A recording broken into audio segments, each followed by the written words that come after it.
either on problem or on solution in order to write a paragraph. And of course, when we have to write an essay, you have to cover both problems and solutions within one essay. Because in one essay, it consists of different paragraphs. Therefore, both problems and solutions should be discussed in the essay. All right. So first of all, let's come to the definition of problem and solution essay. What is a problem and solution essay, by the way? I think that's the name has already suggested the answer.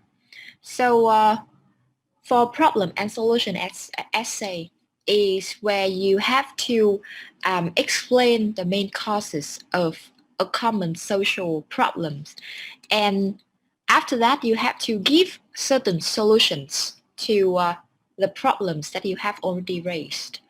So some common topics for problem and solution essay that you may find or you may read somewhere.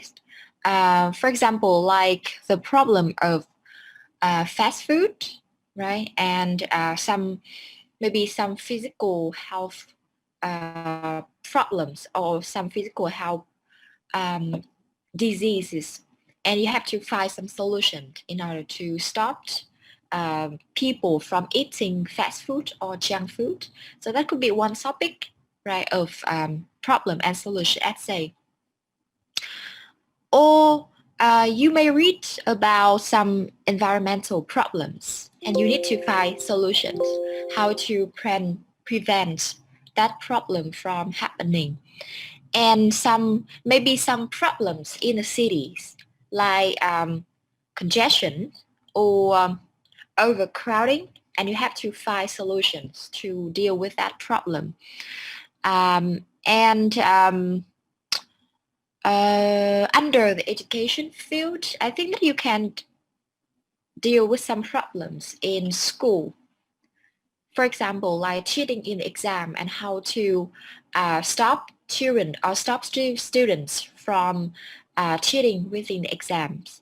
So that could be one topic for problems and solution essay. Now, so please open the worksheet.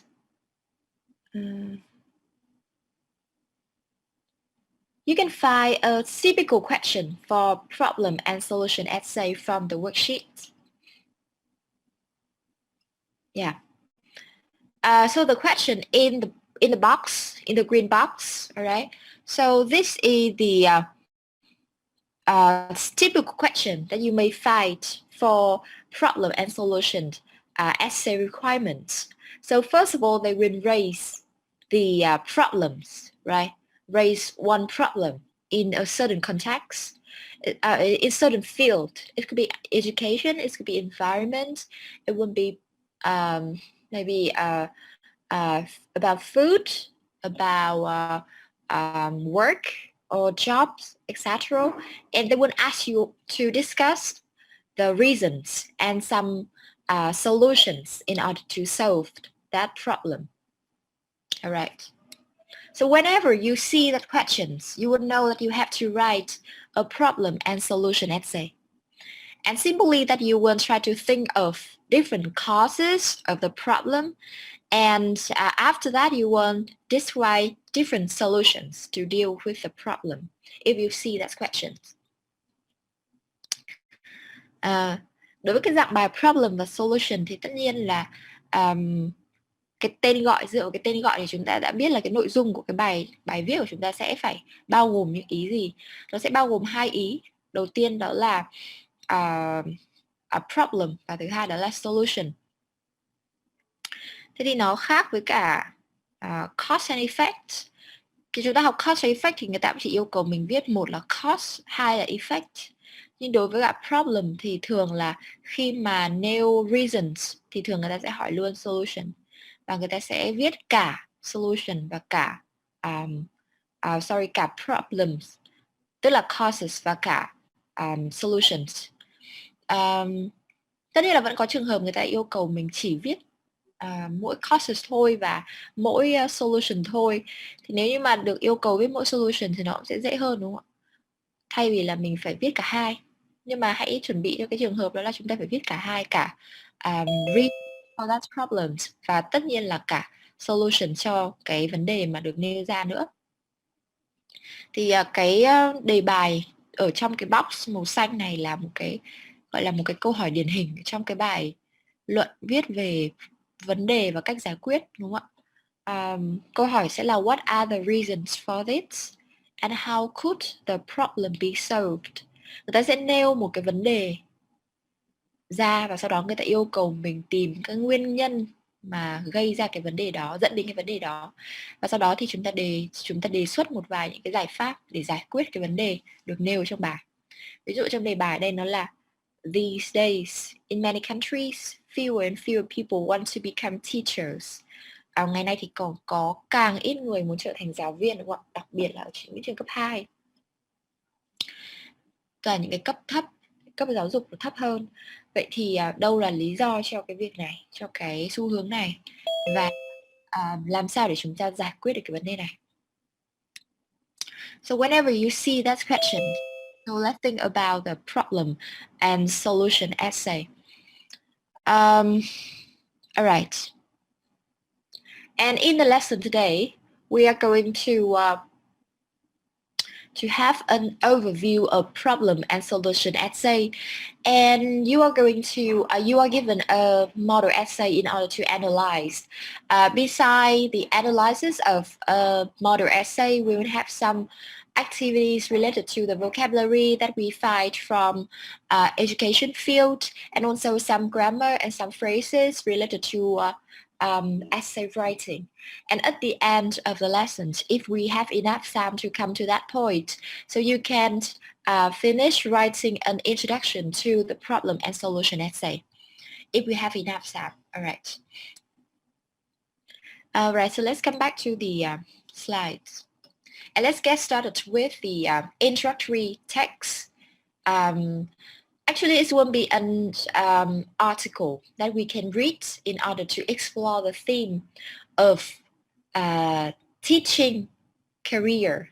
All right, and let's see what happened with the teaching career and why a lot of people refuse to become a teacher in the future. So let's open the worksheet and refer to the introductory text. All right. And let's take a look at the title of the article. Teaching is one of the least popular jobs in the UK. All right. Now, so take a look at the worksheet and listen to my questions and answer to some of my questions. So the first question here is,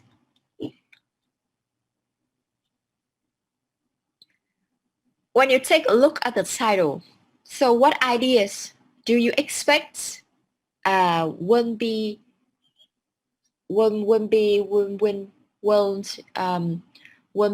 the article? What ideas do you think that you will see in the article? When you take a look at the title, teaching is one of the least popular jobs in the UK.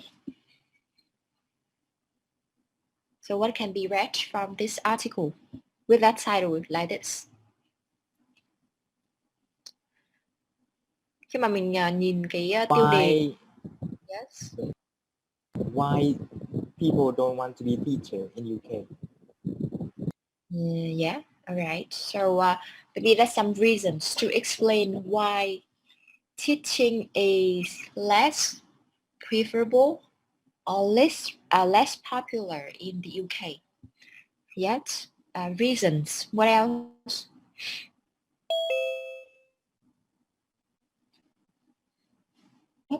Ở đây khi mình nhìn vào tiêu đề trong cái bài này thì mình đoán xem là cái bài viết người ta sẽ nói về những cái nội dung gì.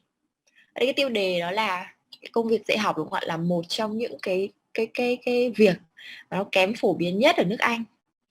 So nếu mà chúng ta đọc một cái bài báo, một cái tiêu đề như thế thì trong cái nội dung bài báo thì chúng ta sẽ mong đợi là sẽ được đọc những thông tin gì.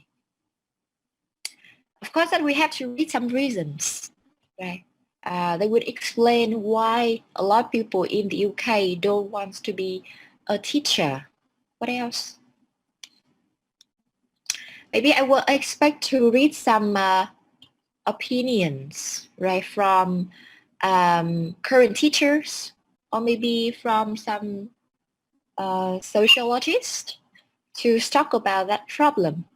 Like, what is that? What are their viewpoints towards that trend?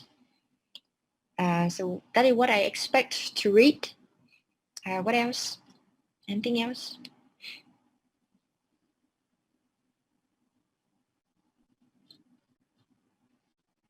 Maybe that Maybe we. some maybe Yes. some some measures to encourage people like someone interested in to be a teacher in the future. Mm-hmm. All right. So yeah. Um, I agree that we may have some measures, some solutions for any students that are currently studying in teaching field or education field, or someone who really wants to become a teacher in the UK, but based on the title. So I think that the amount of writing that they spend, that they use in order to write the solution will be quite limited compared to the reasons. I think reasons still be the main topic of, or it will take the largest amount of space in that writing, in that article. All right. So in order to check whether our guesses are correct or not, you will spend few minutes looking through the article. And from the worksheet, you will see that there are 5 paragraphs from the article from A to E. All right. And it looks very familiar to one of the reading exercise that that you have learned before. That's the matching headings, right? So you see that there's some certain gaps next to the letter A, B, C until E. So your task now is to read the article and try to match the following questions to the correct paragraph from A to E. So I have 5 questions from the screen. All right. And let's try to match the questions to the correct paragraph. And of course, for this type of exercise, matching headings, right? We need to use skimming skill. We will read the first or few last sentences from the reading passage. And if you read the first one or the last one and you still cannot figure out the main ideas of the paragraph, maybe you want to look for some key nouns or key noun phrases, or any repeated nouns or repeated noun phrases along the paragraph. Right. So let's spend a few minutes completing this exercise, please.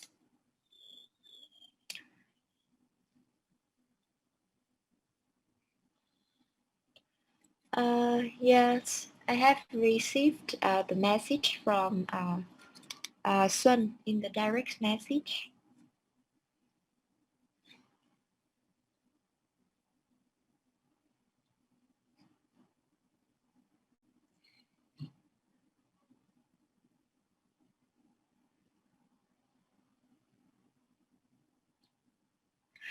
So for any latecomers, so please find out the worksheet from Google Classroom, all right?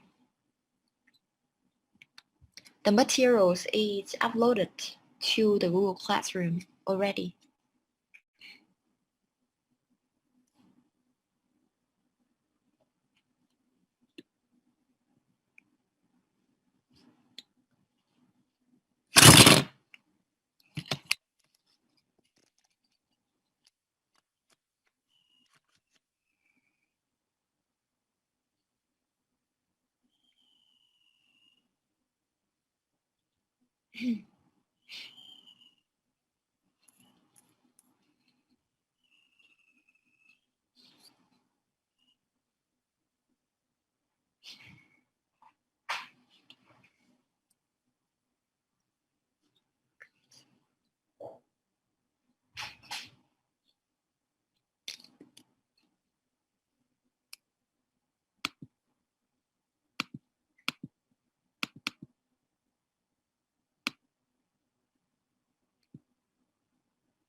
Rồi. All right. Now, so for A, we will match with which questions from 1 to 5? Paragraph A. 2. Number 2, right? So you can see we can skim very quickly through the passage, through the paragraph, and you will see a lot of data. And some word like report, right? Report, number, fallen sharply, and we see a lot of like number right here. All right, 17% report, such as blah blah blah. All right, so by looking at some repeated words, some repeated noun phrases from the paragraph, we can easily understand that this paragraph shows different study, different reports related to the teaching career or the job of teachers in the UK over the years, all right? Maybe from the 1980s until today. So the answer for this one, A number 2. What does the new study say? All right.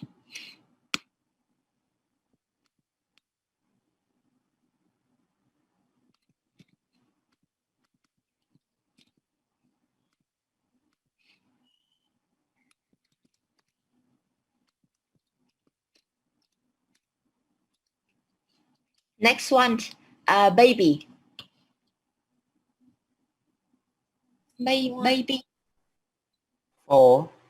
Number 4. Right. So you can see from the first sentence, the main drawback of secondary teaching, according to the report, is the low salary. So it won't be the biggest reason because they use the adjective main here. So the biggest reason why students don't want to become teachers, especially in secondary schools. 4.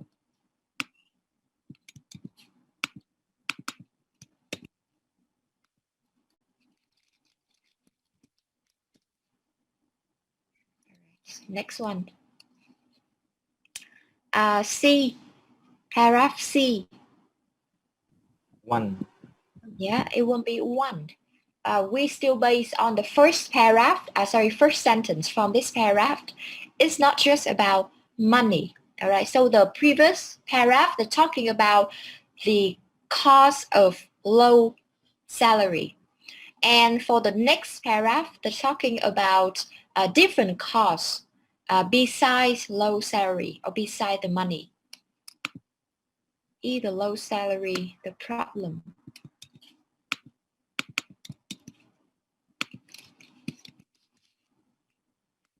Yeah. Next one, paragraph D, the last one. No, the first one.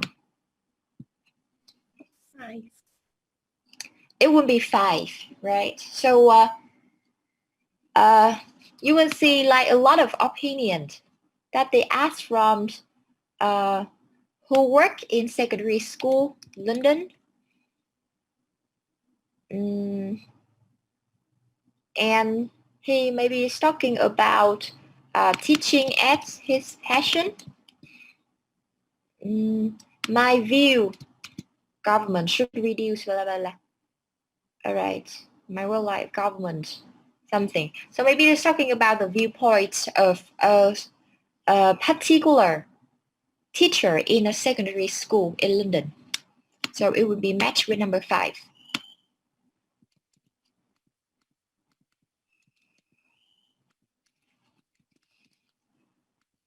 And the last one should be matched with number 3. What should the government do about the problem?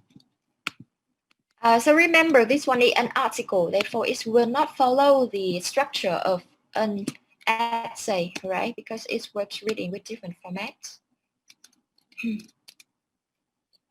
Rồi, đây là một cái bài báo đúng không ạ? Bài article, do vậy nên là cái format của nó sẽ không như là một cái bài luận, đúng không? Nên là chúng ta sẽ thấy là ở đây nó có ý kiến của giáo viên này, có ý kiến của người viết xem là cái giải pháp mà để giải quyết cái vấn đề này là gì từ phía của chính quyền, nhà nước. Thì nó sẽ không giống với cả format của một bài essay lắm. Đây, tại vì đây nó không phải là model essay, thì nữa chúng ta sẽ có một cái model essay sau. Right. Vậy thì tức là trong cái bài article này thì đầu tiên là người ta nói về những cái số liệu này liên quan đến đến gì nhỉ? Đến cái việc giảng dạy, đến cái việc vấn đề muốn trở thành giáo viên ở trong nước Anh từ những năm 1980 cho đến nay. Đến từ đoạn thứ 2, đoạn B, đoạn C người ta nói về những cái lý do mà vì sao rất nhiều các bạn sinh viên bây giờ không muốn trở thành giáo viên, đặc biệt là những giáo viên ở cái cấp thấp, đúng không ạ? Như là secondary school, cái trường cấp 2. Thứ 3, họ phỏng vấn giáo viên và xem là cái ý kiến của họ về cái vấn đề này là gì, và cuối cùng là họ nêu một vài những cái giải pháp giúp giải quyết cái vấn đề này. Right. So that is the content of the introductory text.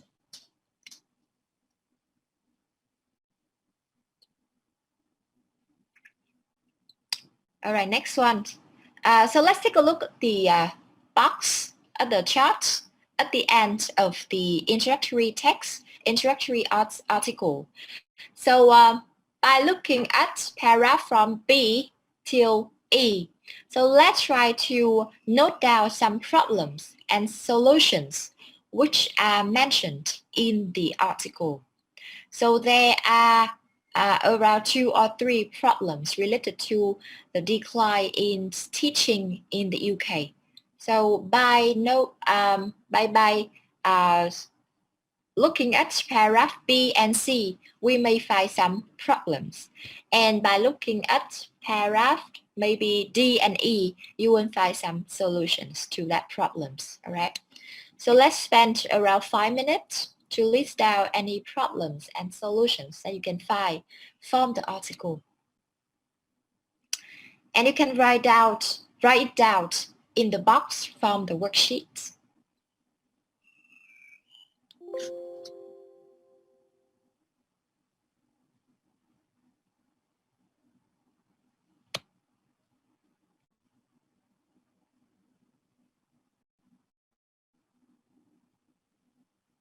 Rồi, cái hoạt động tiếp theo đó là chúng ta hãy đọc lại. Lúc nãy thì chúng ta mới đọc các cái ý chính ở trong cái bài báo thôi để tìm ra ý chính của bài báo. Tuy nhiên thì bây giờ chúng ta sẽ đọc cụ thể hơn, đọc chi tiết hơn, và các anh chị hãy thử liệt kê xem là trong cái bài báo này thì họ liệt kê bao nhiêu vấn đề liên quan đến cái việc tức là những cái nguyên nhân dẫn đến, bao nhiêu nguyên nhân dẫn đến cái việc là sinh viên bây giờ không muốn làm giáo viên nữa. Và bên cạnh những cái lý do như vậy thì họ đề ra những cái giải pháp nào để giúp cải thiện cái vấn đề. Cô cho chữ to lên một chút nữa được không cô? Chị download cái worksheet của chị về đi ạ. Vâng Tại ạ, vì là vâng ạ. kể cả cho to cái này lên thì không thể nào mà đọc để mình đọc từ đoạn A đến đoạn E được. Chị lên Google Classroom để download cái worksheet của mình về. Vâng ạ, vâng ạ. Worksheet ở trên Google Classroom mọi người.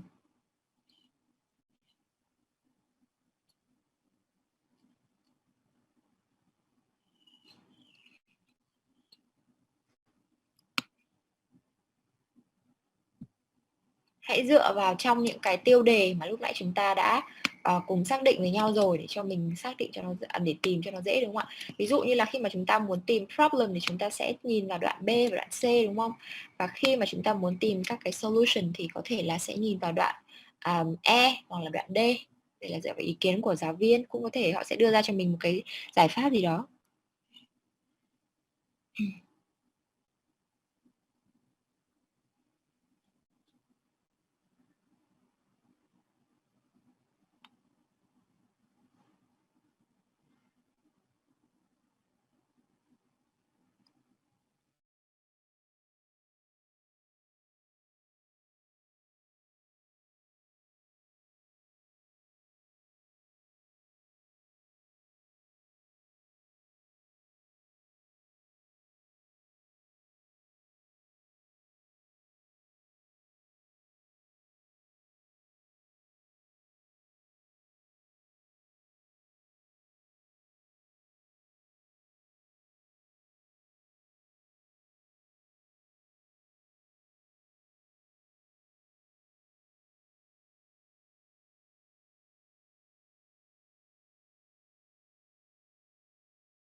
Now, all right. Now, any problems that you can find from this article?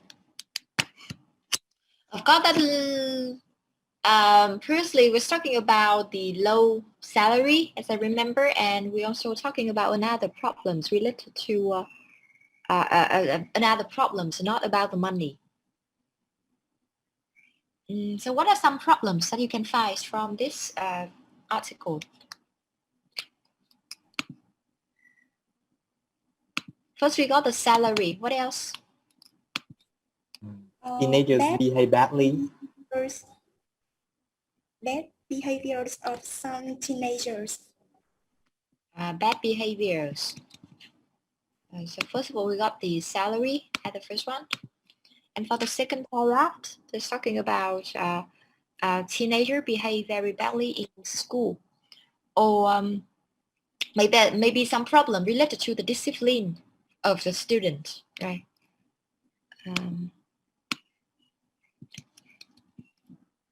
Maybe related to the discipline in the classroom. Okay. A lot of schools have problems with discipline.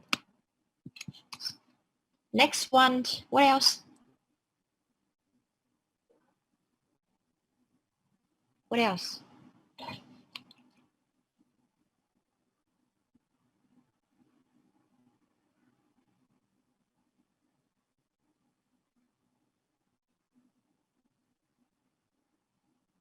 What else? We got another problems that we can read from, we can take from paragraph D, Daddy. A heavy workload, a burden work on teachers. Yes. So they always have too much work to do, right? So they're talking about high burden of work right here. The word burden of work, which means that they have too much work to do, too much paperwork, and too much work with the marking as well. All right, so that are three problems that we can find from the article. What else? So what about the solutions to each of these mentioned problems? So how to solve the problem of salary?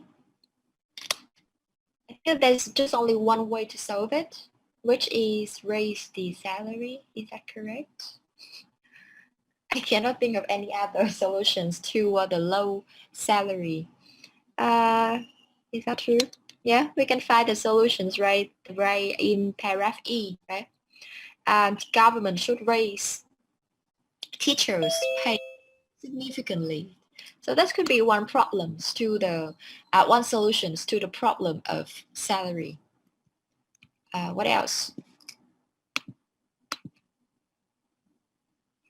For the second problem, we got some issues with the discipline from students. So how to solve it?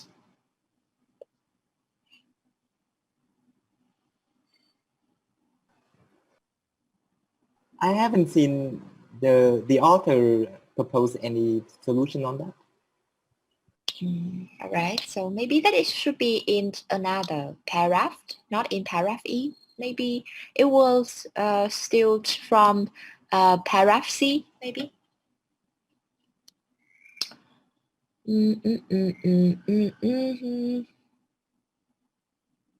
Here, all right. Parents should be more disciplined. Yeah. So teachers should be the one who back the teacher up, and they should have stricter rules with their children here at home. Maybe that they need to restore some formal values related to the respect, to show the respect to the teachers. But however, they think that the roles of parents are quite significant in that, in order to fix that problem. This one, all right. I'm sorry, it should be blue for the solution. Have stricter rules. All right, and the last one, the last problems related to the workload that the teacher have to bear. So what is the solutions to this?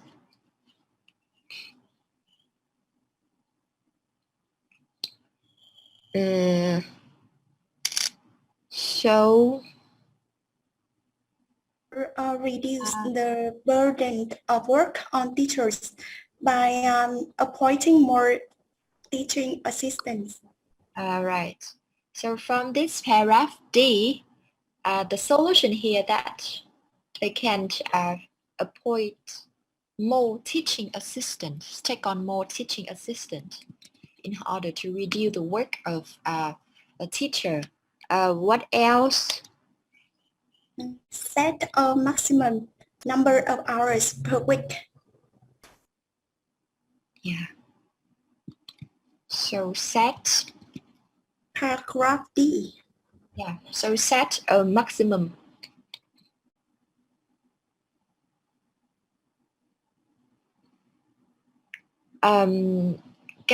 Set a maximum number of hours per week that teachers can work up to. And talking about the working hours, actually in paragraph D, we can also find some opinions related to the working hours. That this teacher he shares that he has to stay at work very late, and this was really bad for his family. Right? So that's also a problem related to the working hours, which is result from the overload. All right, from the working from the work, like marking and teaching from the teachers. All right, so that is some problems and some solutions that we can find from the article. So let's stop here for a few minutes before we moving on to the model essay, and let's have some activity related to the vocabulary that you can find from the article. Trước khi mình chuyển sang với cả cái bài mẫu đúng không ạ? Cái bài viết mẫu thì chúng ta sẽ có một vài hoạt động liên quan đến vocabulary, liên quan đến cái chủ đề education as well, because we are reading a text on that aspect. Now, so let's take a look on the worksheet and, sorry, at the slide and on the worksheet from your computer as well. And let's try to find me some words that got the following meaning.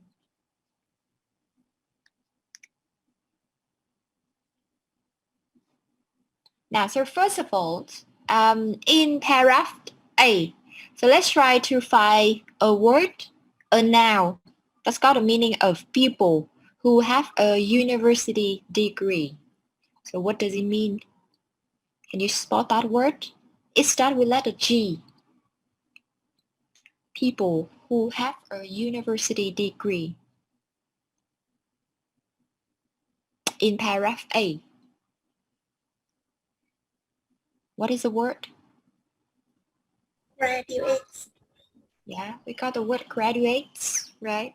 So graduate, we usually know that as a verb, graduate from a school. But we can call the person who graduates from a school as graduate, a graduate, right? And graduates is the plural form of the noun graduate. Graduate thì bình thường mình sẽ đi hiểu, mình hay quen nó với dạng là động từ đúng không ạ? Tốt nghiệp từ một cái trường nào đó, một cơ sở đào tạo nào đó. Tuy nhiên thì cái người mà tốt nghiệp từ cái cơ sở đào tạo đó hay là từ một trường đại học thì chúng ta có thể dùng danh từ luôn, đó là graduate. Next one, it won't be a noun phrase. In order to replace for this, the biggest disadvantage we can find in paragraph 2. Drawback. Main Yes. drawback. Yes. So disadvantage, we can replace it with the word drawback, and the word bigot will be replaced by another adjective, which is main. All right. So we got the main drawback. The main drawback. Next one, we got an adjective that's got the meaning of well-paid. And you can find it in paragraph number 2 as well when we're talking about money.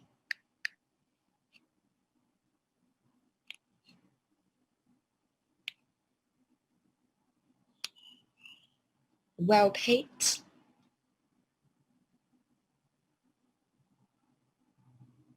Lucrative. It's can got the meaning of well paid or profitable. It can have you to earn a lot of money. And we got the word lucrative. All right, lucrative. That you can find in paragraph number 2. Right, lucrative. The stress falls on the first syllable. Lucrative. Right. Next one, number 4. It won't be a verb phrase. All right. So with the meaning of having respect for teachers. Have respect for teachers. And you can find in paragraph C, paragraph number 3, paragraph C. Look up to. Look up to. Yes. Look up to our teachers, right? So we can find that phrase from paragraph C. Next one, a verb. You refuse to do what teacher tells you. Disobey.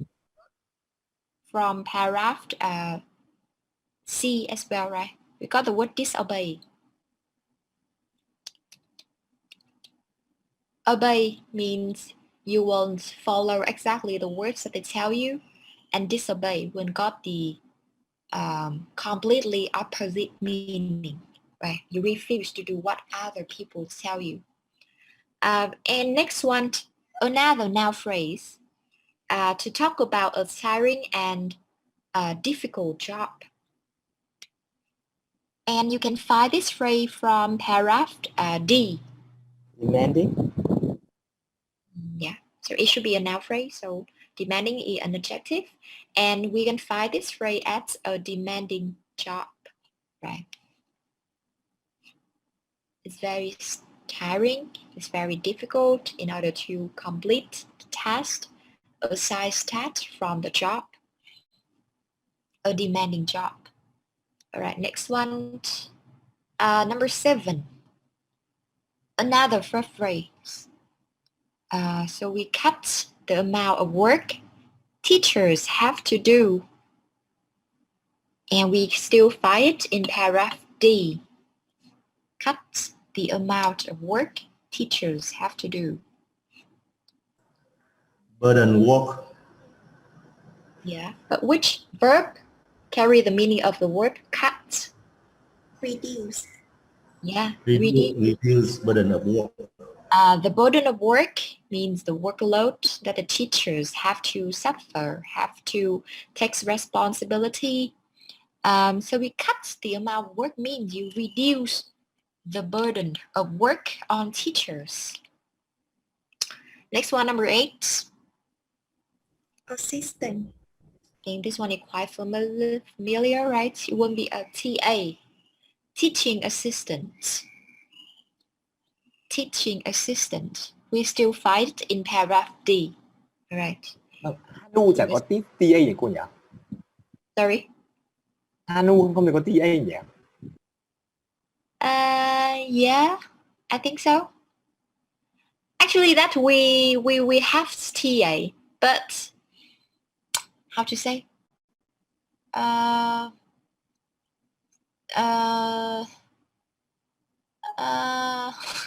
to explain it? Explain it. The TA is not about the responsibility. It's just like the title that they write in the written document. Yeah, so the TA actually perform the same work as the teacher or the lecturer from the department. So it's just like the different titles that they write on the document, on the contract. It depends on the degree that you have. So if you got the university degree only, so you won't be titled at TA, teaching assistant. But if you already got the master degree, the lecturer. So it just depends on the qualification that you have. But now mostly that we got the lecturers, right, in the department, just a few TA. But I think that it should be some TAs in order to like to reduce the workload that the lecturers have to do. Yes, I think so. Actually, appoint more TA, or even the freelancer TA. Yeah, but I don't know.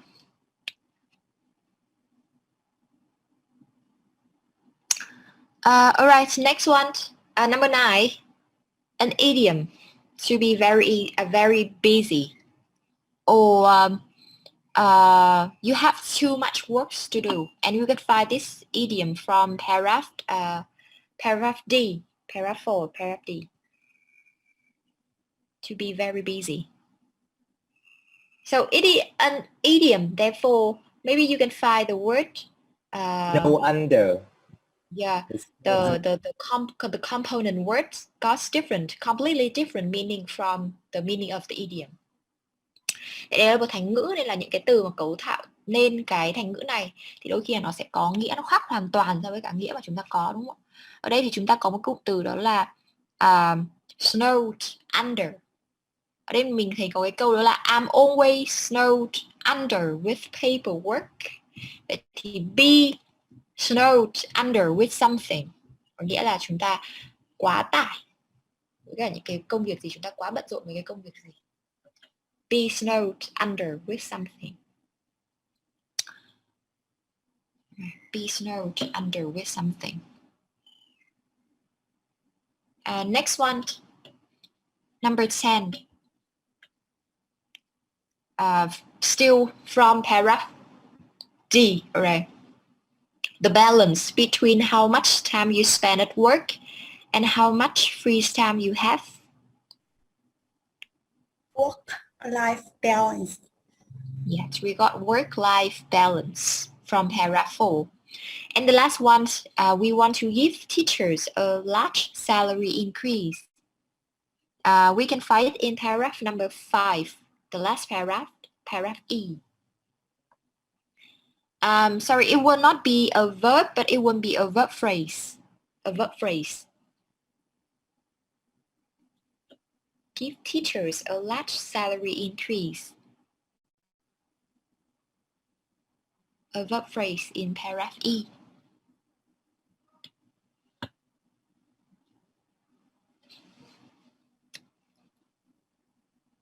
What is it?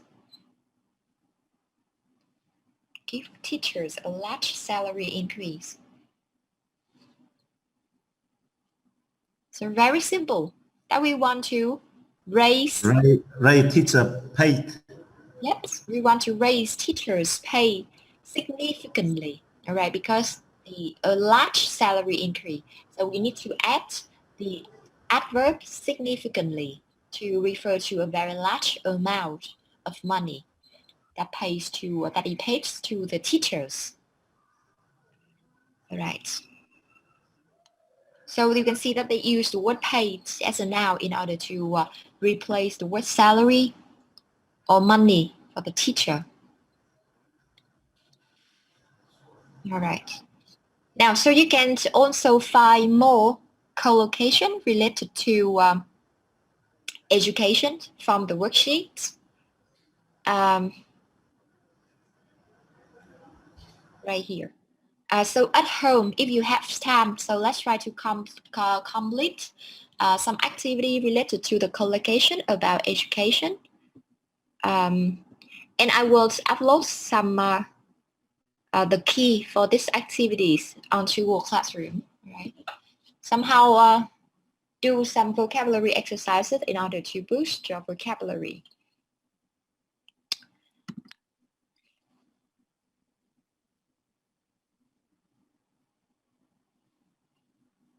I think that we can find some very useful words and useful phrases that help you to express any ideas from education topics. All right. Now, So move on the model essays based on the information from the article, and the writer develops a full essay or a complete essay to answer for the given questions. What are the reasons for this and how could the problem be solved? Dựa trên cái thông tin ở trong cái bài báo, cái bài article, thì tác giả họ đã hoàn thành một cái bài viết problem and solution, bài luận viết về problem and solution để trả lời cho cái câu hỏi là nguyên nhân dẫn đến cái xu hướng đó là càng ngày có càng ít người muốn trở thành giáo viên và một vài cái giải pháp để giải quyết cái vấn đề đó là gì. Thì đây nó là một bài mẫu, essay mẫu.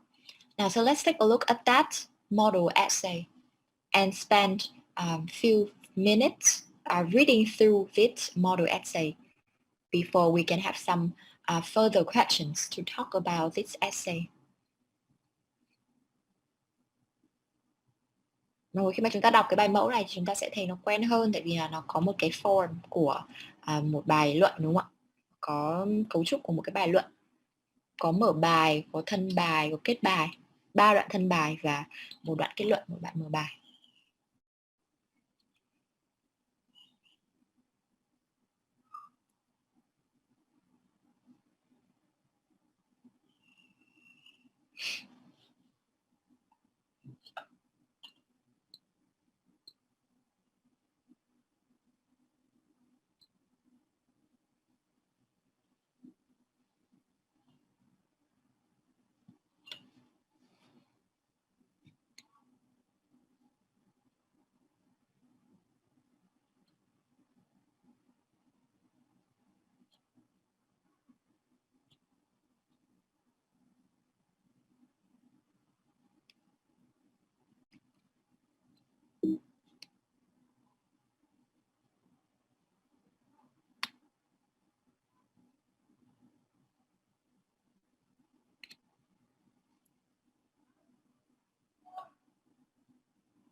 Cái bài này nó rơi vào khoảng tầm 328 words, I remember.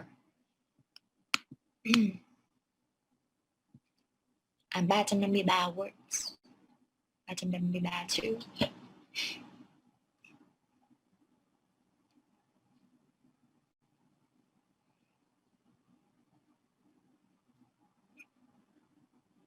Ở đây thì mình cũng sẽ tìm thấy rất nhiều những cái từ vựng mà lúc nãy chúng ta cũng gặp, đúng không ạ? Ví dụ như là teachers pay này, chúng ta có disobey này, hay là ví dụ như là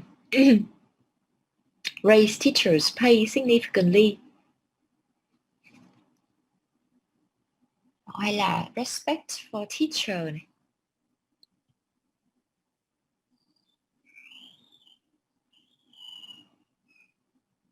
Snowed under, be snow under, cut teachers hours, teaching assistant, rất nhiều cái từ vựng mà lúc nãy chúng ta có gặp rồi.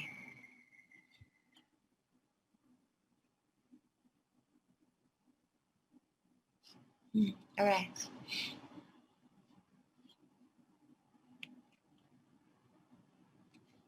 Rồi. Now, so based on the model essay that you have read, let's try to answer the following questions. So first of all, so let's try to find out two more phrases in order to introduce the problems and to introduce the solutions.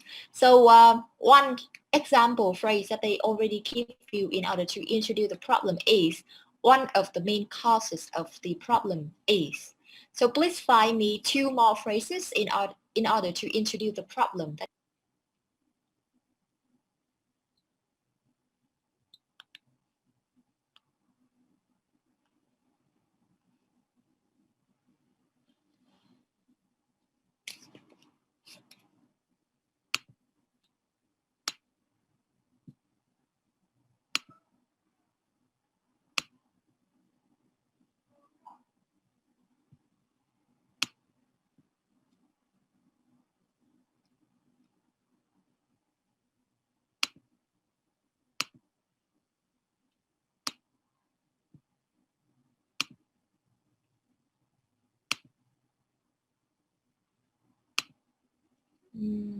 How to share the screen? Where is my... alright. Alright. Now, so beside one of the main causes of the problem is, so what are two more phrases in order to introduce the problem? So we got the first one as a problem. What else? Another one that we can find from paragraph number 3, right? Another problem is. What else? One more. One more structure in order to introduce the problem. Nào, có những cái cấu trúc nào để nói, để giới thiệu về cái nguyên nhân hay là giới thiệu về cái vấn đề mà họ sẽ thảo luận ở trong cái bài này ạ? Ở đây thì họ đã cho mình một cái cấu trúc rồi, đó là one of the main causes of the problem is, và chúng ta phải tìm thêm 2 cái cấu trúc nữa. Thì đã có thêm một cái cấu trúc nữa rồi, đó là another problem is. Vậy thì còn một cấu trúc nữa là A third cause of problem is that. Yes. A third cause of the problem is. Right. Is that or is? That's correct. Now, so how about some phrases to introduce the solutions? Thế còn những cái cấu trúc mà để giới thiệu cái giải pháp thì sao? Ở đây thì họ đã cho mình trước một cái cấu trúc, đó là the solutions is for the governments too. Đây, ở đoạn số 2. The solutions is for the governments too. Cái giải pháp ở đây đó là chính phủ làm cái gì đó, vân vân. Vậy thì còn 2 cấu trúc nào nữa ạ? Chúng ta sẽ tìm thấy ở đoạn 3 và đoạn 4 đúng không? Tương tự. To tackle these issues. Yep. To tackle this issue. Từ động từ tackle nghĩa là để giải quyết cái gì đó. To tackle this issue, parents must do something. And the last one. The way forward. The way forward could be to cut teachers' hours. Could be to something. So there are 3 solutions. As there are 3 phrases in order to introduce those solutions. Next one. Now let's try to find a sentence from the essay that introduce in the introductions that explains the main points that the essay is going to focus on for the writing. And of course, we need to take a look at the first paragraph, the introductory paragraph, and let's underline the sentence that's introduce the topic of the essay. Of course, we have to look at the last sentence, which we call as the thesis statement, right? It will be the last sentence. It's of great importance to look at the reasons for this undesirable trend and propose some certain solutions. So you know that in this paragraph, they will focus on 2 aspects. The first one is reasons, and the second one is solutions, right? So this is a typical thesis statement that we can have from a problem and solution essay. Đây là một cái câu mở bài khá là tiêu biểu ở trong cái một câu thesis statement khá là tiêu biểu ở trong cái dạng bài problem và solution. Chúng ta chỉ cần nói chung chung thôi là bài này sẽ nói về sẽ tìm hiểu về một vài những cái nguyên nhân, lý do và đề ra một vài những cái giải pháp, đúng không ạ? Chứ chúng ta không cần phải nêu cụ thể cái reason là gì hay là cái solution là gì ở trong đoạn mở đầu. Nêu cũng được, đúng không ạ? Nhưng mà mình phải chắc chắn là mình viết đúng cái pháp. Tại vì là nếu mà chúng ta thêm vào thì ví dụ như là cái dạng ngắn nhất mà chúng ta có thể giải thích ra thì nó dưới dạng noun phrase, đúng không? Mà để biến những cái reasons hay những cái solution được diễn giải dưới dạng là thành những cái cụm danh từ ấy thì nó cũng rất là khó. Vậy thì cách tốt nhất đó là chúng ta cứ nói chung chung thôi, đó là bài này nói về một vài những cái nguyên nhân và đề ra một vài những cái giải pháp. Sau đó thì mình, nếu như mà mình muốn chỉ rõ ra thì mình có thể đợi đến phần kết luận để mình viết, đúng không? Phần kết luận mình có thể summarize main points. Tiếp theo, an example from the writer country.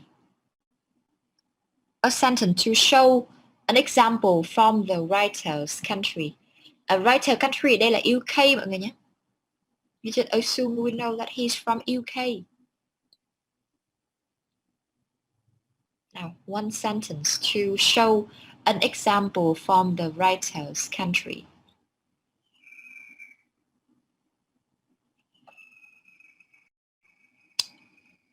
Which sentence?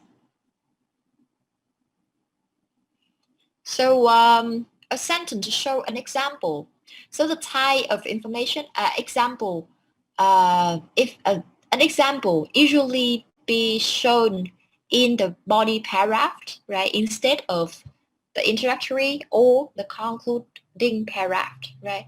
Because under each main point, you know that you have to give a lot of types of information in order to support for the main points.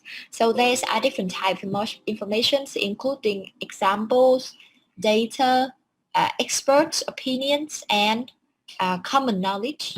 So therefore, if you want to find out a sentence or a sentence to show an example for the writer's country, so it should be found or it should be located in one of the body paragraphs. Now, so which sentence is it?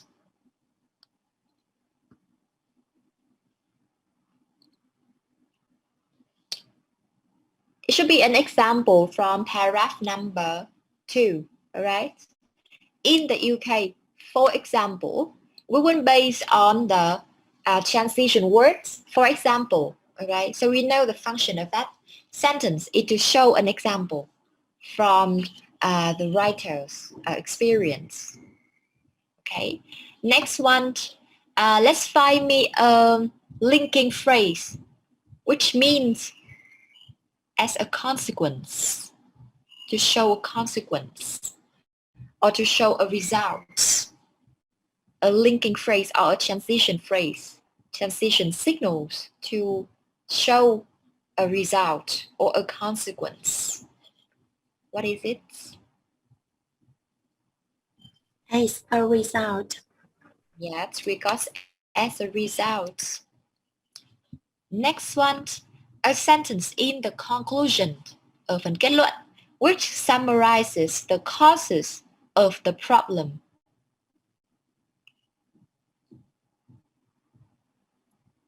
Đó, ở đây thì mình thấy là họ đã có câu để họ tóm tắt lại những cái nguyên nhân để gây ra cái vấn đề đến cái vấn đề này, đúng không ạ? Đó thì ở phần mở bài mình không nêu ra, thì ở phần kết luận mình sẽ tóm tắt lại, mình cũng sẽ nêu cụ thể ra thôi. Và đó là câu nào trong phần kết luận ạ? Nó sẽ phải là câu đầu tiên ở trong bài trong phần kết luận, đúng không? Chúng ta biết là phần kết luận thì nó sẽ có hai bộ phận. Đầu tiên đó là nó phải summarize main point hoặc là restate thesis statement.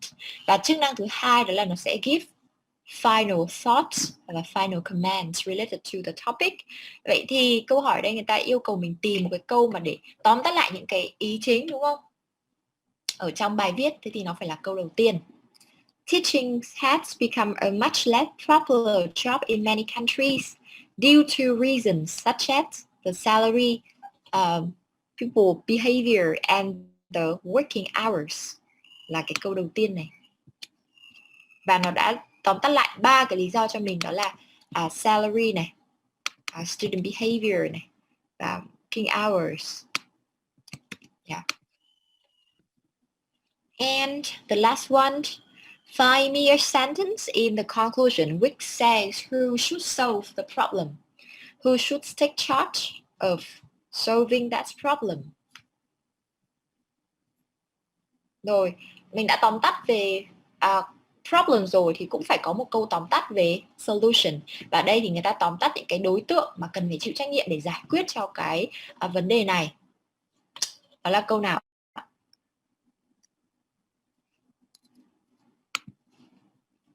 Chắc chắn là cái câu đấy nó sẽ nằm ở ngay đằng sau câu problems, right? Problem solutions, đó là hai cái chủ điểm chính và trong bài viết này tập trung. Vậy thì nó phải là hai cái câu kết luận đầu tiên, và sau đó thì cái câu thứ ba sẽ là cái câu final comments hoặc là cái câu final thoughts. Ở đây thì chúng ta có câu đó là this is a serious problem này, which needs solving by both parents and the government. Vậy thì hai cái đối tượng mà họ chỉ ra phải chịu trách nhiệm để giải quyết những cái vấn đề đó là parents, cha mẹ, và thứ hai đó là government, chính phủ, chính quyền. Okay. Yes. So that's based on the sample. It's on the model essay, and we're gonna got some first analysis to understand more about the problem and solution essay. Understand about the structure, the organizations of a problem and solution essay. Which structure, all right, or which type of transition signals that we may use in problem and solution essay. Dựa vào cái bài phân tích này thì chúng ta sẽ biết được thứ nhất đó là cấu trúc của một bài problem and solution, đúng không ạ? Nó vẫn sẽ có 3 phần. Nó vẫn có mở bài, thân bài, kết luận. Mở bài nói về điều gì? Kết bài nói về điều gì? Nó hoàn toàn là giống hệt với tất cả những cái dạng bài luận khác. Chỉ khác một điều đó là tất cả những cái bài luận trước, những cái dạng luận trước mà chúng ta học ấy, chúng ta chỉ tập trung vào một khía cạnh thôi. Nguyên nhân hoặc kết quả, đúng không ạ? So sánh điểm giống hoặc khác nhau, đấy có cả giống nhau. Hay là tập trung vào phân loại, đúng không? Thì chỉ ra từng nhóm, tức là chúng ta chỉ tập trung vào cái việc phân loại mà thôi. Nhưng mà ở trong cái bài solution và problem solution này thì có hai khía cạnh mà chúng ta cần phải tập trung, đó là nêu ra nguyên nhân dẫn đến vấn đề và các giải pháp để giải quyết cái vấn đề đó. Tiếp theo chúng ta cũng sẽ hiểu được là những cái dạng cấu trúc câu nào mà chúng ta cần phải sử dụng ở trong một bài problem and solution essay. Tất nhiên đó là những cái cấu trúc để giới thiệu problem và những cấu trúc để giới thiệu về solution, tức là giới thiệu về giải pháp. Thì ở trong bài này thì những cái cấu trúc mà được in màu đỏ, đúng không ạ, được viết màu đỏ thì là để giới thiệu problem, và những cái cấu trúc được viết màu xanh thì để giới thiệu solution, giải pháp. Ngoài ra thì chúng ta cũng sẽ biết được đó là cái dạng gọi là những cái liên từ nối nào được sử dụng ở trong bài problem and solution. Thường đó là sẽ là những cái dạng từ nối hay là những cái liên từ chỉ mối quan hệ đối lập. Kết quả, đúng không ạ? Kết quả nguyên nhân. Có cái problem như thế này, nó dẫn đến cái việc như thế nào đó. Do vậy tôi sẽ có cái cách giải quyết như thế này. Đó là những cái liên từ để chỉ mối quan hệ nguyên nhân kết quả, đúng không? Và tiếp theo một cái nữa đó là ở đây thì đối với mỗi đoạn thân bài thì sau khi chúng ta đề cập ra cái main ideas thì chúng ta cũng sẽ phải support our main ideas bằng cách đưa ra những cái gì nhỉ? Ví dụ, đúng không ạ? Hay là những cái số liệu. Ở trong bài này thì người ta có ví dụ này. In the UK for example, đó thì là một cái thông tin để làm rõ thêm cho cái luận điểm chính ở trong một cái đoạn văn thân bài.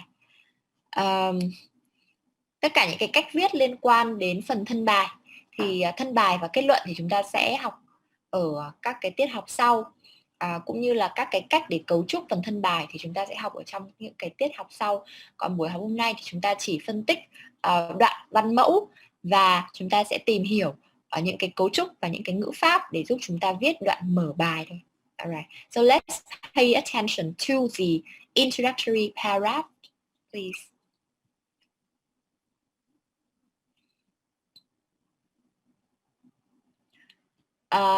We know that in the introductory paragraph, we will go from general statements until to more specific statements, or we call it as the thesis statements.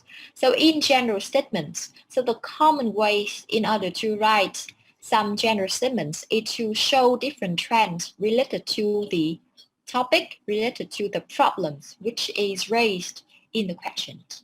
Chúng ta biết là ở trong đoạn mở bài thì cách mà chúng ta triển khai các ý ở đoạn mở bài đó là chúng ta đi từ những cái điều chung cho đến những cái điều cụ thể hơn.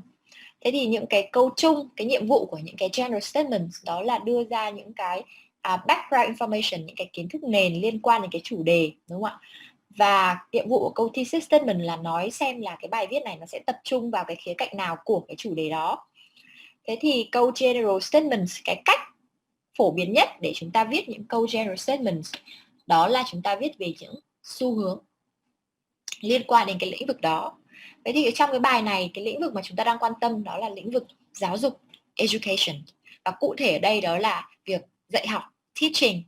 Vậy thì cái cách đơn giản để chúng ta viết một đoạn mở bài cho cái đề bài này đó là chúng ta sẽ đưa ra rất nhiều những cái số liệu liên quan đến việc sinh viên có nhu cầu trở thành giáo viên vân vân, hay là theo đuổi cái công việc giảng dạy trong những năm gần đây và trong quá khứ hoặc là những năm gần đây vân vân. Và sau đó thì chúng ta sẽ viết câu thesis statement. And why we need to pay attention to the introductory paragraph, because this is a very first impressions that the readers may have or may have from your writing. And the functions of the introductory paragraph, and I remind you from the first lesson when we revise of essay writing, is to grab readers' interest, and it also show how good your writing is, in order to keep the readers to stay with you from the beginning until the end. Therefore, it's very good in order to make your to write your introductory paragraph as perfect as possible. And in order to make it I think that's one of the most crucial thing in order to write a very clear, a very clean introductory paragraph, you need to write it in the correct verb tense and use different range of phrases. All right. So talking about verb tense and talking about how we write the trend using the correct verb tense. So there are three main verb tenses that we are going to use in the introductory paragraph. And based on the following question, so let's try to give out the verb tense that you can think of when we want to write down, when you want to write about the following things or the following events. Đối với cái đoạn mở đầu đúng không ạ?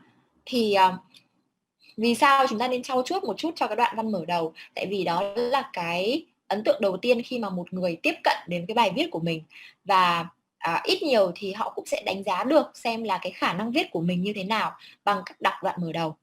Vậy thì rất là quan trọng đó là chúng ta sẽ phải viết đoạn mở đầu đúng ngữ pháp. Đúng không ạ? Đúng ngữ pháp ở đây đó là đúng cái thì động từ. Và thứ hai đó là sử dụng cái cấu trúc nó đa dạng để nói về các cái xu hướng khác nhau. Thế thì khi mà chúng ta sử dụng các cái thì động từ ấy, chúng ta cũng đã nói qua về cái verb tense một lần rồi, cái thì động từ một lần rồi, thì nếu như không có gì thay đổi đúng không ạ, thì phần lớn là chúng ta sẽ sử dụng những cái thì hiện tại đơn, đúng không, những cái thì liên quan đến hiện tại đơn, hiện tại tiếp diễn, hiện tại hoàn thành vân vân. Tất nhiên là đối với những cái xu hướng mà diễn ra quá khứ thì chúng ta phải sử dụng thì quá khứ rồi, nhưng mà phần lớn là chúng ta sẽ sử dụng thì hiện tại đơn, hiện tại hoàn thành, hiện tại tiếp diễn vân vân. Now, so based on the following situations, and let's tell me which verb tense you may use for each of the following case. Rồi, thế thì cái thì động từ nào chúng ta sẽ sử dụng để nói về những cái thông tin chung nhất, hay là để nói về những cái sự thật hiển nhiên? So, which verb tense will we use in order to talk about facts or fixed, casual, or general statements? And which verb tense will be used in order to talk about recent changes? And which verb tense is going to used to talk about things which are changing at the moment? Nào, đó là những cái dạng động từ nào ở trong thì hiện tại mà chúng ta sẽ sử dụng để nói về ba cái tình huống này. Bây giờ cái tình huống đầu tiên để nói về cái sự thật hiển nhiên thì cái thì động từ thì chúng ta sẽ sử dụng ở đây ạ. Nói về một cái sự thật, một cái thông tin chung chung. Present tense. Yeah, so we tend to use present simple, right? Hiện tại đơn. Ví dụ như chúng ta có câu đó là many young people take a break before going to university nowadays. Nowadays là ngày nay, nó là một cái thông tin rất là chung thôi. Các bạn trẻ thì thường có xu hướng là các bạn ấy có một cái gap year đúng không? Hay là nghỉ một chút, gián đoạn cái việc học một chút trước khi vào đại học. Alright, next one. Thế mà khi mà muốn nói về những cái thay đổi, tuy nhiên thì ở đây nó là recent changes, những cái thay đổi gần đây, đúng không ạ? Thì có thể là những cái thay đổi nó đã diễn ra trong quá khứ rồi và nó kéo dài đến hiện tại. Tuy nhiên thì nó vẫn chưa có dấu hiệu kết thúc, Thế thì chúng ta sẽ sử dụng thì present perfect, hiện tại hoàn thành. For example, the number of teachers has gone down or has reduced in the last decades. Cái số lượng giáo viên thì bị giảm, đúng không ạ? Trong cái thập kỷ vừa qua. Thập niên vừa qua. Decades.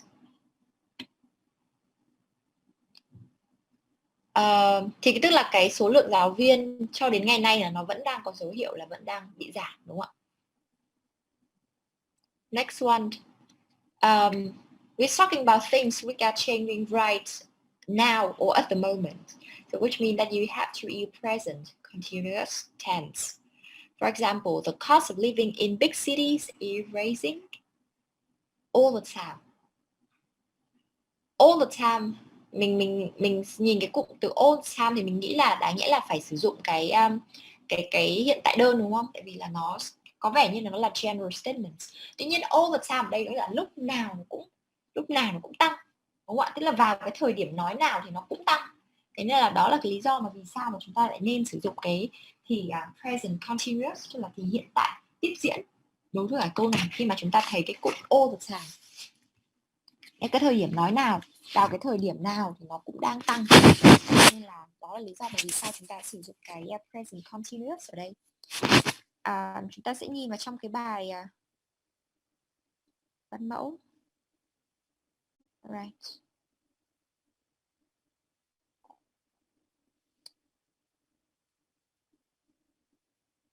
Cái bài, không phải cái bài văn mẫu mà là cái bài tập 4.1 ở trong phần worksheet. Người ta cho mình một cái đoạn mở đầu mẫu cũng nói về cái chủ đề decline in the number of teachers, right, recently. So our job is to try to find the correct options related to the verb tense.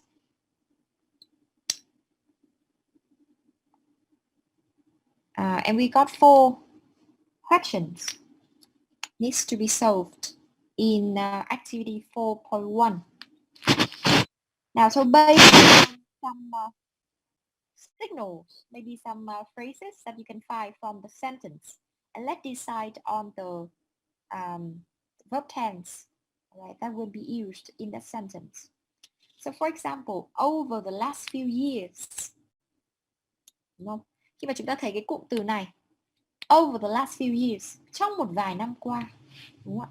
Vậy tức là nó đã xảy ra trong quá khứ rồi và hiện tại thì nó vẫn đang tiếp tục xảy ra. Thế thì một cái hành động mà diễn ra trong quá khứ và vẫn tiếp tục diễn ra đến bây giờ thì nó phải dùng has become, hiện tại hoàn thành, đúng không ạ? Over the last few years, it has become less common for people to become teachers. Rồi tiếp theo, today này, ngày nay, graduates often consider or are considered teaching as an attractive job. Mọi người chúng ta sẽ điền cái gì vào đây? Consider hay là are considering?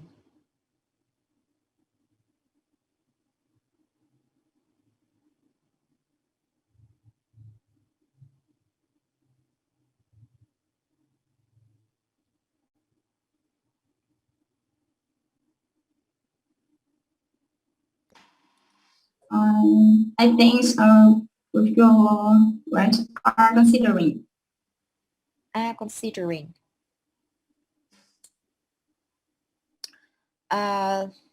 Thực ra cái câu này người ta cho cái option của mình vào đây đó là consider và are considering để mình lựa chọn, đúng không? Để nó phân biệt giữa thì hiện tại đơn và thì hiện tại tiếp diễn. Thì thực ra là nếu như mà chúng ta cân nhắc về tức là dựa vào dấu hiệu để chúng ta chọn từ, nhưng mà thực chất ấy, nếu như mà chúng ta học ngữ pháp thì chúng ta sẽ biết là đối với cái động từ consider thì nó sẽ không được chia ở thì hiện tại tiếp diễn, đúng không? Cân nhắc những cái từ mà liên quan, nó không phải là action verbs, nó là state verbs, thì ở đây nó ít khi nó được chia dưới thì tiếp diễn. Ví dụ như là những động từ như là believe, như là consider, như là like, những cái động từ mà không phải là action verbs thì thường nó rất ít khi được chia dưới dạng tiếp diễn. Thế thì đối với câu này thực ra là mình không cần phải dựa vào những cái gì nhỉ, cái dấu hiệu, thì mình cũng sẽ chọn nó là consider. Nhưng mà thực ra nhé, cái từ ở đây tại sao lại chọn là consider? Tại vì cái từ today nó cũng chỉ được hiểu như là nowadays thôi, ngày nay, these days, nowadays, today, alright. Chứ today nó không phải là at the moment, không phải là right now, at the moment, at present. Nên là câu này nó vẫn chỉ là một cái general statement thôi. Đó là giới trẻ, những cái người tốt nghiệp đại học, những bạn tốt nghiệp đại học thì thường cân nhắc, thường xem cái việc giảng dạy là một cái công việc nó không được hấp dẫn cho lắm. Ở trong trường hợp này thì chúng ta vẫn sẽ chọn cái từ đó là động từ consider, chi ở thì hiện tại đơn, để nói về một cái general statement, general trend. And many people cũng như vậy, want, đúng không ạ? Tại vì cái động từ want thì ít khi nó được chia ở dạng verbing. Đó là một lý do. Cái lý do thứ hai là ở đây nó cũng đang chỉ một cái general statements với cái trạng từ đó là today hay là these days. Tiếp theo, in my country này. In my country, the problem becomes or becoming worse and worse, and it is important to take steps to make teaching more attractive. Is becoming. Yes, đúng rồi. Ở đây thì mình sẽ sử dụng đó là is becoming. Tại cái quốc gia của tôi, đúng không ạ, nơi tôi sinh sống, thì cái vấn đề này đang trở nên rất là càng ngày càng tồi tệ, đúng không? Is becoming. Words and words. Đó, vậy thì từ những cái ví dụ ở đây thì mình sẽ nốt ra được một vài những cái gọi là những cái time expressions để đi cùng với cả những cái thì động từ nhất định. Ví dụ như lúc nãy chúng ta có cụm đó là over the last few years. Đây, cụm này.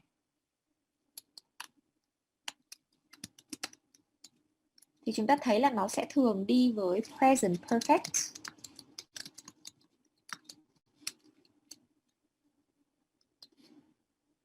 Over the last few years. Tất nhiên là chúng ta hoàn toàn có thể thay là over the last few months, over the last few days, over the last few decades, over the last few centuries, vân. Tiếp theo, thế nhưng mà chúng ta sẽ nếu như chúng ta chỉ thay đổi cái giới từ một chút thôi thì mình sẽ phải sử dụng một cái thì nếu mà người ta thay đổi cái giới từ, ví dụ như là in the last,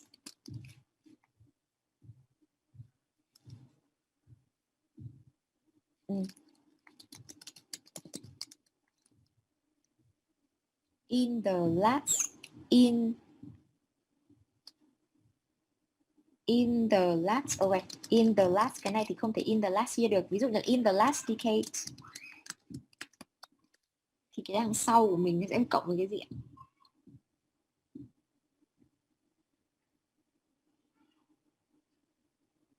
In the last decade. Thì khi mà nó là in rồi thì tức là những cái thứ đó nó đã xảy ra ở trong quá khứ rồi. Thì khi mà chúng ta thấy in the last decade hay là last year chẳng hạn thì mình sẽ phải sử dụng cái thì quá khứ, đúng không? Past simple. Đấy là chú ý sử dụng những cái giới từ. Nó chỉ đổi giới từ một chút thôi thì là nó đã khác thì động từ rồi. Tiếp theo ở đây thì chúng ta có today. Từ today bản chất nó cũng chỉ như cái từ now today thôi. Hay là these days, mình ghi luôn vào trong này. Today này, these days này. Hay là now today này. Nó sẽ cộng với cả present simple.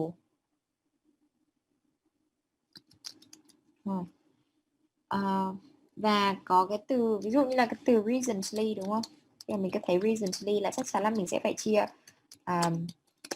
gì nhỉ? Chia hoàn thành. Rồi. Và tiếp theo chúng ta có từ all the time, đúng không? Đó là ví dụ lúc nãy thì chúng ta sẽ phải chia present continuous. Đây là một vài những cái dấu hiệu mà giúp chúng ta có thể phân biệt được cái cách phân biệt được xem là cái thì động từ nào sẽ cần sử dụng ở trong cái trường hợp đó.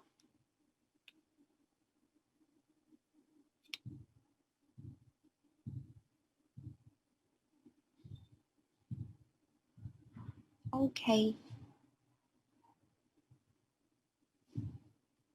Rồi, thì những cái bài tập ở bên dưới bài tập 4.2 thì là chúng ta sẽ áp dụng những cái thì động từ này để chúng ta điền vào trong những cái ô trống này thôi. Sorry. Chúng ta điền vào trong những cái ô trống ở dưới này. Và hãy chú ý đến những cái dữ kiện liên quan đến thời gian, đúng không ạ? Tất cả những cái cụm này thì người ta gọi đó là time expression. Okay. Hãy chú ý đến những cái dữ kiện thời gian sẽ giúp chúng ta tìm được cái thì động từ chính xác. Time expressions.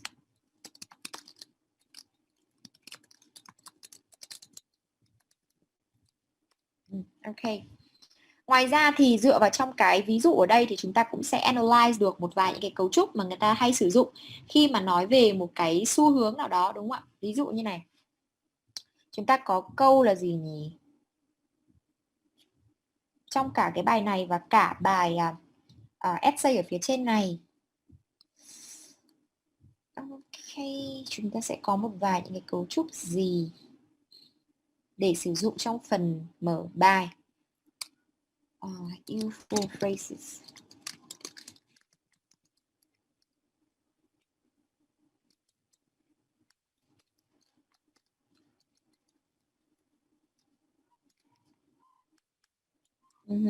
Một cái câu mà chúng ta rất hay sử dụng khi chúng ta nói về những cái xu hướng đó là becoming more popular. Alright, so has become more popular. Đấy là một cái câu mà chúng ta rất là hay sử dụng, đúng không? Để nói về một cái xu hướng gì đó. Ngày nay nó đang trở nên như thế nào? Becoming. Hoặc là has become cộng với cả một cái tính từ nào đó. Thường nó sẽ có so sánh hơn ở đây. Cộng với một cái tính từ gì đấy. Ở đây thì chúng ta có thể sử dụng ví dụ như là từ popular.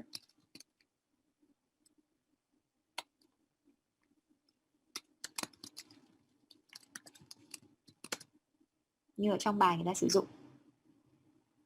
Hoặc thay vì chúng ta sử dụng chủ ngữ ở phía trên, đúng không ạ? Thì chúng ta có thể đặt cái chủ ngữ, tức là cái ý chính của câu về xuống phía cuối câu. Thì chúng ta có cấu trúc khác. Ví dụ it has become less common for people to less hoặc là more common. Ra đây cũng là một adjective thôi.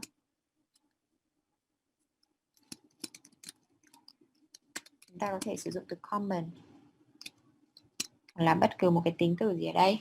For people to do something. Ví dụ như là teaching is becoming more popular. Teaching is becoming less popular. Đây cũng có thể dùng less cũng được. Hoặc là it has become less common for people to teach in secondary school. Đều là để chỉ xu hướng và chúng ta đều có thể sử dụng ở trong phần mở bài. Tiếp theo này, chúng ta có thể sử dụng là there's no doubt that, không có gì nghi ngờ, đúng không ạ?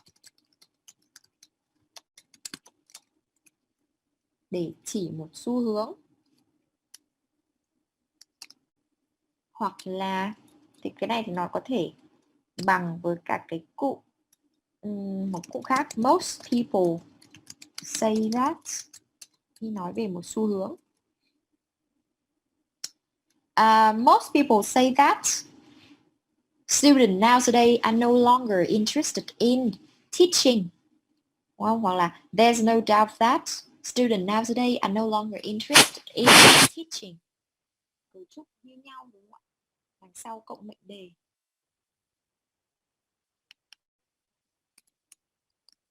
Mệnh đề. Rồi, hoặc là people often consider.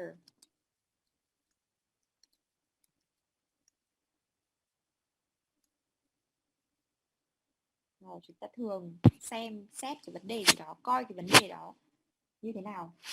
People often, giống như là cái câu bên trên này chúng ta có đây. People often, graduates often consider teaching as an attractive job. Đó, ví dụ vậy. People often consider teachers as well-respected people, right? Or often consider teachers as a well-respected jobs, vân vân. Để chỉ xu hướng. Alright. Đó là một vài cấu trúc. Rồi. Thì chúng ta sẽ lưu lại cái phần notes này để chúng ta phục vụ cho cái bài tập về nhà mà mình phải làm.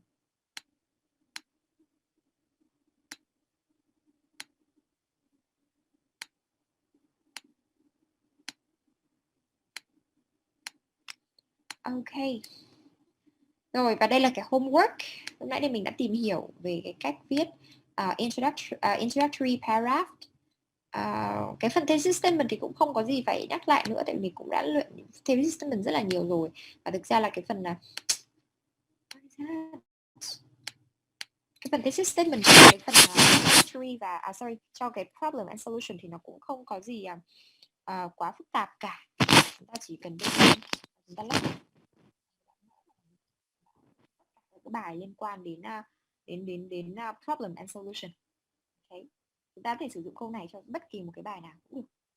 Tại vì nó không nêu cụ thể chi tiết gì cả, nó chỉ nói là tôi sẽ nhìn vào trong cái nguyên nhân gây ra cho cái xu hướng này và chúng ta nêu ra một vài những cái giải pháp. Ok, và đây là cái homework cho cái tuần này. Đây là một cái câu hỏi, đúng không ạ? Chủ đề ở đây đó là cái vấn đề này liên quan đến việc béo phì. Và người ta hỏi nguyên nhân dẫn đến cái xu hướng này và làm sao để chúng ta giải quyết được cái vấn đề này. Ở đây chúng ta có động từ tackle, nó sẽ tương tự với cái động từ solve. Đấy. Vậy thì hãy sử dụng những cái thì chúng ta học này, cũng như những cái cấu trúc mà chúng ta học để viết cái đoạn mở bài cho cái đề bài được giao liên quan đến ABCD. So let's try to use around two time options and two useful phrases from the box and to complete the homework. Here.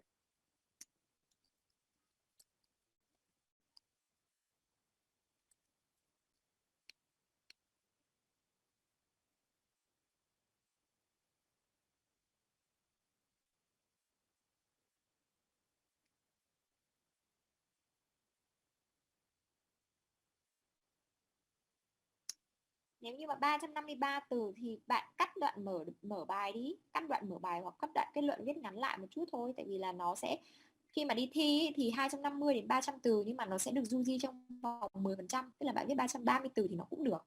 Nhưng mà 330 từ với 353 từ thì nó chênh nhau khoảng tầm 10 từ đúng không? 10-20 từ thì nó chỉ rơi du di tầm 2 dòng. Đúng không ạ? Thì nó cũng không thực sự nó cũng không đáng kể lắm, tại vì là miễn là bạn viết được ở trong cái tờ worksheet thôi, trong cái tờ đề ấy. Chứ thực ra giám khảo người ta cũng không ngồi đếm từ đâu, người ta miễn là trong cái tờ giấy thi mà bạn phát ra bạn viết đủ trong cái tờ giấy thi đấy là được. Chứ giám khảo người ta cũng không ngồi đếm từ để người ta trừ điểm đâu. Nhưng mà nếu như mà mình thấy dài ấy thì nếu như mà mình thấy phần thân bài mình không cắt được thì mình sẽ cắt cái đoạn mở bài đi. Mở bài ở cái đoạn này bài mẫu thì nó cũng hơi dài, nó đưa ra rất là nhiều những cái số liệu đúng không? Nó đưa ra nhiều số liệu không nhỉ? Không, nó cũng chỉ có 2 câu thôi đúng không?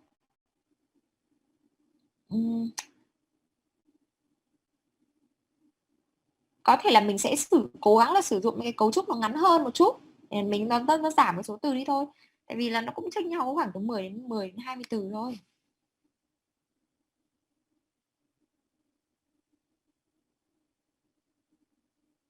Cái bài này tương đối là tốt đúng không? Cái bài này thì nó sẽ rơi vào khoảng tầm, nếu như mà chấm lỏng tay thì nó sẽ rơi vào khoảng tầm nếu như đây là một bài giữa kỳ nhá. Không, cũng không hẳn giữa kỳ hay cuối kỳ, nó cũng vậy thôi. Nhưng mà giữa kỳ chúng ta sẽ thi problem and solution. Thật ra chấm lỏng tay thì nó cũng có thể được 8,5, 8,5 gì đấy, 8,5. Cô ơi, bài này em hỏi chút ạ. Thực ra cái bài gốc của cái bài này thì nó không được hay như thế này đâu. cái bài gốc, thực ra cái bài này nếu như mà chúng ta đọc ấy, chúng ta sẽ thấy là nó sử dụng rất là nhiều những cái từ mà nó hơi bị informal một chút. Ví dụ như sử dụng idiom ở trong một cái bài viết là đã thấy là nó hơi bị informal rồi. Thực ra cái bài gốc của cái bài này nó không được hay như thế này, nghĩa là đã phải sửa rất là nhiều về ngôn ngữ rồi thì nó mới, tại vì là cái bài này nó sẽ dùng rất là nhiều những cái từ đơn, nó dùng rất nhiều những cái phrasal verb, nó dùng idiom, và chúng ta biết là trong writing thì ít khi người ta sử dụng idiom, ít khi người ta sử dụng phrasal verb, đúng không ạ? Anh hỏi gì ạ? Em hỏi là về cái bài này thì thay vì là 3 cái main course này thì mình có tập trung vào là 2 main course và kèm và ghi trong detail thì Cái gì ạ? Tập trung vào tức hai là bên là gì ạ? tức là có ở đây có 3 cái vấn đề đúng không ạ, và 3 cái giải pháp, thì thay vì là mình làm nó, em thấy là một đoạn này nó hơi là ngắn đúng không ạ, thì mình có thể là shorten bằng chọn 2 cái xong rồi làm dài ra với bổ sung thêm detail. Được ạ? Được. Chẳng qua là cái bài này nó đang triển khai từ cái bài article thôi, từ cái bài báo là nó có 3 ý thì người ta viết đủ 3 ý. Còn nếu như mà mình muốn viết tập trung vào 2 ý thì cũng được, mình giải thích thêm, thì thực ra cái phần solution ở đây nó cũng tương đối là ngắn đúng không? Yeah. Yes. Chứ hỏi cái từ the way forward hay nghĩa gì cô giáo nhỉ? Câu chỗ nào ạ? Đây là để chỉ cái solution thôi. The way forward ở đây là tiến lên đúng không? Tức là để ý là ý ở đây nó nghĩa là để giải quyết cái vấn đề này đúng không? Forward ở đây nó là tiến lên phía trước thôi, the way forward. Cái cụm này nó làm chủ ngữ luôn hả cô? Vâng, the way forward. Chủ ngữ đó. Ý của nó là để giải quyết cái vấn đề này cô giáo. Nó là một cái ngữ cố định ạ, một ngữ cố định ạ. Vâng, đúng rồi.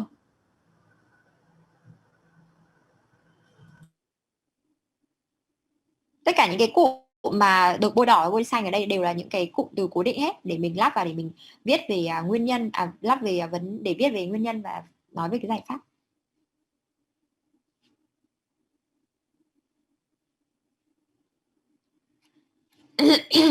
Trước rồi đang nói đến đâu rồi nhỉ? Đây đến homework. Use to cái gì nhỉ? Use to time expressions and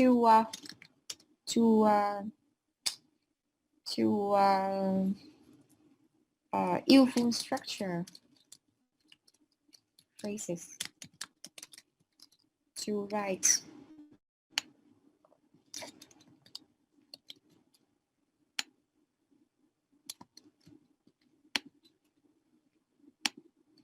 Ok.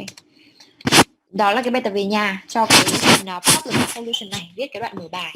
Còn nếu như ai có thêm thời gian thì mình có thể viết lại cái bài teaching thì cũng được. Cái bài viết lại cái bài teaching về problem và solution, về cái phần vấn đề dạy học và cố gắng là sử dụng những cái từ vựng mà chúng ta học hôm nay về cái chủ đề education và những cái collocation, mà nếu mà về nhà mọi người thời gian mọi người làm thêm cái collocation rồi mình viết lại cái bài teaching đấy cũng được, coi như là một lần mình luyện viết luôn vào cái đề đấy. Right. Yeah.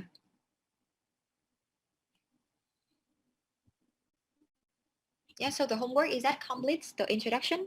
And if you have some, so remember to complete activity 2 with a collocation. And activity number 4.2 in terms of using the verb tense, correct verb tense in each gap. Okay, so do you have any more questions?